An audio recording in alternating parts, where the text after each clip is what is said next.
The day had already felt heavier than usual, even though nothing dramatic had happened. It was the kind of heaviness that grows slowly, day after day, when someone you love stops noticing you the way they used to. My partner had left early that morning without even looking up from his phone, rushing through the door with a half-hearted goodbye. I stood there for a minute, wondering when our conversations had become so short and when his attention had started drifting somewhere I could never quite reach. I tried distracting myself with chores, music, anything that could fill the silence in the house, but nothing worked. The loneliness inside me echoed too loudly. Around sunset, I heard a soft knock at the gate. When I opened it, I found Ian, my neighbor, the one who always smiled like he carried a small piece of sunshine with him. He tilted his head slightly, as if he had already read the sadness on my face before I even said a word. He wasn't dressed up or anything, just a casual t-shirt, but he had that calm, warm energy that always made me exhale without realizing it. "You look like you need fresh air," he said gently. "Arriver che kinare chelteho?" Thori dare. I didn't even think twice. I just nodded, grabbed my keys, and followed him out.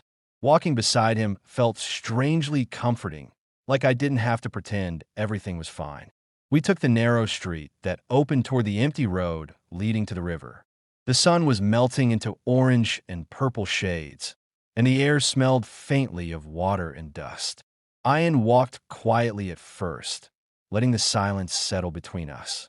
Not awkward silence, peaceful silence. After a few minutes, he glanced at me. "You're quiet today." "I guess I'm tired," I said, but even I knew it wasn't the truth. Tired wasn't the right word. Tired is how you feel after work, not after being ignored for months. But I didn't know how to explain it without sounding dramatic or desperate. Ian didn't push further. He just slowed his pace a little, keeping himself exactly at my side, as if to say he wasn't going anywhere. By the time we reached the riverbank, the water had turned dark with reflections of the fading sky. The breeze brushed past us, cool and soft, stirring the grass at our feet. The sound of water moving gently against the shore was soothing, almost hypnotic. Ian looked around and smiled. "Yahan Hamesha Acha Lagdahai," he said. "Didhalka Hoyatahai." I nodded because it was true. Something inside me loosened, a knot I didn't know I'd been holding. We walked slowly along the edge, and every now and then our shoulders brushed just lightly, just accidentally, or maybe not. Each time it happened, I felt a tiny spark of warmth run through me, the kind of warmth I had been missing for too long. Ian noticed everything. The way I kicked at small pebbles when I was thinking too much. The way I breathed deeper near the water. The way I avoided talking about home. He didn't ask questions immediately. He just stayed beside me, giving me space to feel whatever I needed to feel. That alone felt like someone had placed a hand on my heart to calm it. After a longer stretch of silence, he suddenly stopped walking. I turned to face him, and he looked at me with an expression I couldn't read at first. Something between concern and something more. Something softer. Something deeper. "Tum Thiek Ho?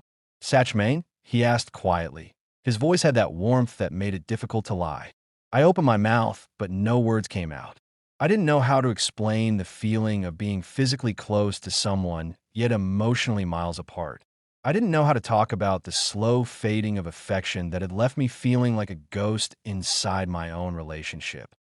Ian stepped a little closer, not touching me, but close enough that I could feel the gentle pull of his presence. The river breeze lifted a few strands of his hair, and in the dim light his eyes looked almost tender. "I've been wanting to talk to you," he said softly, "for a long time." The words hung in the air between us, warm and dangerous. My heartbeat quickened, not out of fear, but out of the strange comfort of finally being seen. Ian's voice, the river's quiet flow, the fading sunlight. Everything felt like it was leading toward a moment I wasn't prepared for but couldn't step away from. And standing there on the riverbank, I knew something inside me had already begun to change. For a moment, I couldn't speak. The words he had just said kept echoing in my mind, mixing with the soft sound of the river beside us. I felt exposed, as if he had peeled away the layers I'd been hiding behind. Ian wasn't someone who talked unnecessarily. He chose his words like they mattered, which made them even heavier now. I swallowed, trying to understand what he meant, what he had been wanting to say, and why it felt like my heartbeat had suddenly filled the entire silence around us. What do you mean? I finally asked, my voice lower than before. Ian didn't look away. I mean, I've noticed things. Tum badleo, tum chap o gayo, aur muje bura lagta hai tumain aise dikkar. His tone was steady, but there was something vulnerable in it, something honest that couldn't be ignored. We sat down on the grassy edge, the ground cool beneath us. The sky was darker now, and the first few stars had begun appearing faintly above the river. Ian's shoulder brushed mine, intentionally this time, or maybe I was only imagining it. But the warmth stayed. I didn't plan on opening up. It just happened, slowly at first. It's just, everything feels distant lately. Home doesn't feel like home. Conversations don't feel like conversations. It's like I'm there, but invisible at the same time.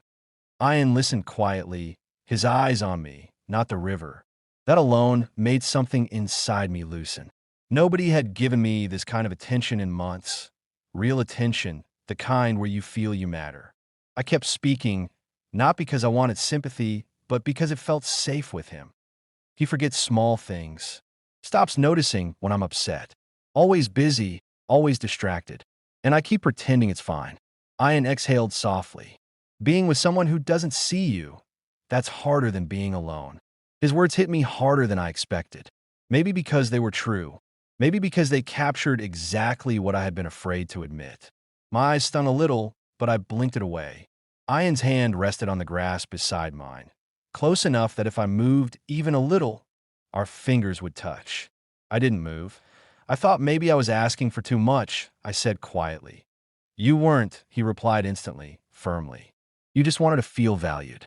That's not too much. The honesty in his voice made my chest tighten. It felt wrong. Sitting here with him, feeling this comfort, this understanding, when the person I was supposed to rely on didn't give me even a fraction of it. But it also felt like something I had been aching for without knowing. Ian shifted slightly, turning his body toward me. Can I tell you something? I shook my head slowly. I tried staying away from you, he said with a small, sad smile. But every time I saw you, I could tell when something was hurting you. And I wanted to fix it, even though I had no right to. He paused, searching my face. I care about you, maybe more than I should. My breath caught. I felt my pulse in my throat, in my wrists, in my fingertips. His confession wasn't loud or dramatic. It was quiet, sincere, the kind of truth that changes things without even trying. Ian, I whispered, unsure of what to say. You don't have to say anything, he said gently. I know your situation. I know you're not free. I'm not expecting you to choose anything. I just needed you to know. We fell silent again, but it was different now. His closeness felt heavier, meaningful. The night air grew cooler, yet the space between us warmed in a slow, unspoken way. The river kept flowing, indifferent to the moment unfolding beside it. I felt guilty because a part of me wasn't stepping away. A part of me wanted this warmth, wanted it desperately. Not because I wanted to betray anyone, but because being seen and understood felt like a lifeline I hadn't realized I was reaching for. Ian placed his hand gently on my arm, barely a touch, just enough to let me feel it. It wasn't possessive. It wasn't forceful. It was simply a question, asking if this connection meant anything to me too that I didn't pull away. And in that quiet acceptance, something irreversible passed between us, something soft, something dangerous, something that made the night feel deeper than before. The river kept reflecting the sky, but all I could see was the way Ian was looking at me, as if he had been waiting for this moment longer than I knew. The walk back from the river felt different, heavier somehow, as if every step carried the weight of what had just happened. The quiet between us wasn't empty anymore. It was full of questions neither of us knew how to ask. Ian kept pace with me, close enough that our arms brushed now and then, but not close enough to cross a line. It was like he was waiting for me to set the distance, waiting for me to decide what this moment meant. When we reached the bend in the path where the lights from the neighborhood began to appear, I slowed down. Ian, yes, Sab complicated ho raha hi. I murmured, my voice barely above a whisper. He stopped beside me, hands in his pockets, eyes lowered for a moment. "I know," he said gently. "Believe me, I never wanted to make things harder for you." I didn't know how to explain the storm inside my chest. I felt guilty, but I also felt alive in a way I hadn't in months. Being with him had reminded me what it felt like to be noticed, to be valued, to be cared for. And now that I'd felt it again, going back to pretending everything was fine suddenly felt impossible. "I don't know what to do," I admitted. Ian looked up, his eyes soft, almost sad. "You don't have to decide anything tonight. I'm not asking you to choose me. I just want you to be honest with yourself first and then with him." The thought of going home and facing my partner felt like walking into a locked room with no air. But Ian wasn't wrong. Something needed to change because pretending had turned into hurting, slow, silent hurting that no one noticed. We kept walking, and as we approached our houses, the street was quiet except for the distant sound of a motorcycle somewhere far away. Ian glanced at my window, then back at me. "Tum kabilik ke batkan ki zazut hai." "I'm here," he said softly. His voice was steady, but there was a tremor in the air around it, a hint of the emotion he wasn't letting show completely. I nodded, not trusting my voice anymore. He gave a small, gentle smile that lingered only a second before he turned toward his gate and stepped inside. That I walked in my house slowly, closing the door behind me. For a moment, I just stood there, staring at the walls that once felt warm but now felt unfamiliar. The quiet was heavier than ever. I sat down and tried to steady my breathing, feeling the weight of the river moment settle into the corners of my mind. That I thought about my partner, about the days when things used to feel easy, when we used to talk for hours, laugh at small things, notice each other without trying. I thought about how gradually those moments had faded, replaced by routine, distraction, and emotional distance neither of us addressed. Somewhere along the way, we had stopped reaching for each other. And somewhere along the way, Ian had seen the loneliness before I even understood it myself, that I didn't want to be someone who betrayed quietly, emotionally, secretly. I wanted to be honest.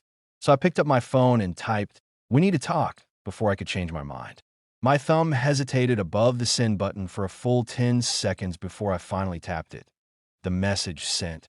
A small thing, but it felt like a step toward breathing again. That night, as I lay in bed, I kept remembering the way Ian looked at me by the river. Gentle, caring, and painfully honest. It wasn't just attraction. It was connection. The kind that grows quietly, without asking permission, until suddenly it becomes impossible to ignore. That I didn't know what the future with him would look like, or if there would even be one. But I knew one thing with absolute clarity. The river had changed something in me. It made me remember my own worth, my own need for affection, my own desire to feel alive again. Some people don't stay forever. Sometimes they just arrive at the exact moment you need them, to wake you up, to show you the truth, to remind you that you deserve more than silence and indifference. Maybe Ian was that person for me. Maybe he was the beginning of something, or maybe just the light I needed to find my way out. Either way, the night by the river had left its mark, and I knew I wouldn't forget it.